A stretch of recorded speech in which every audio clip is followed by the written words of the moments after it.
happy people and the most fulfilled people because they're doing what God has designed them to do, being God's conduit. How can God use you to make a difference in the life of someone else? Many of you will ask, and some of you have already said, how can I serve? What can I do in the assembly? What can I do when we come together? What can I do in this body of people to make a difference? And frankly, I don't have all the answers to that. But here's something that I would like to put before you for you to think about. The purpose of our coming together, of course, is to worship God. The purpose of all of our life is to worship God. And so we come together and we worship God together. When we come together and worship God, Hebrews 10 says, we come together to encourage one another to love and good works. There's a lot of different things we could do in this assembly as we encourage one another to love and good works. One of which is preaching the gospel, a message from the Word, which we're having now. There's lots of other things we do. We sing, we pray together. There are many other ways we could do things to encourage the body to love and good works. We could use technology better. I could certainly use it a lot better. Dale uses it very well. Others use it very well. I don't know, not familiar with technology all that well to be able to use it better yet. But some of you, especially those of you under about 25, if we give you an iPad, you would do crazy, imaginative, wonderful things with technology. Some of that could be made into videos and used in the assembly to encourage each other for love and good works. We're not really limited by a lot in what we could do in the assembly as long as it encourages the brethren towards love and good works, and according to 1 Corinthians chapter 14, is orderly and encourages people. It builds them up. It edifies. Those are basically the two principles out of 1 Corinthians 14 and then Hebrews 10. There's a lot that could be done in lots of different ways in the assembly, serving one another as we come together.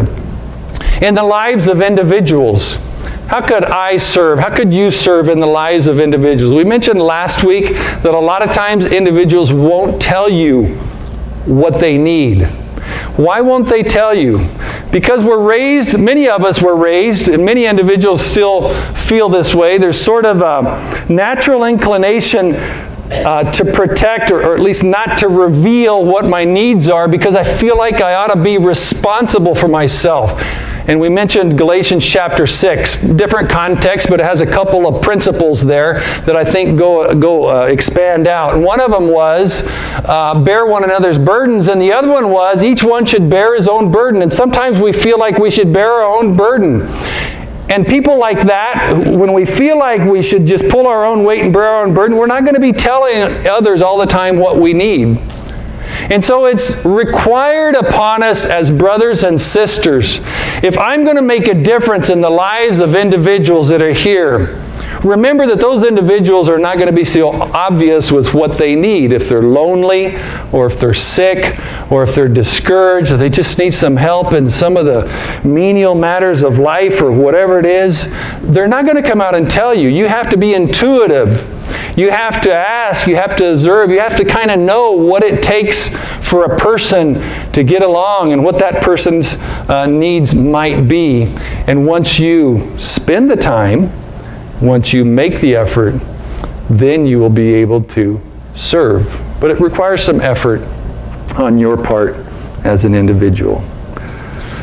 So I hope that's been encouraging today. But the message today was serve one another faithfully. God has created us to serve. And when you find people who are serving like that, when you start doing that, and many of you are already, so I'm kind of preaching to the choir here, but nevertheless, it's a good concept to keep emphasizing. When you do that, you will realize that that is the best thing. It will make you happier than anything else. It's much better to give than it is to receive. How can God use you to make a difference in the life of somebody else?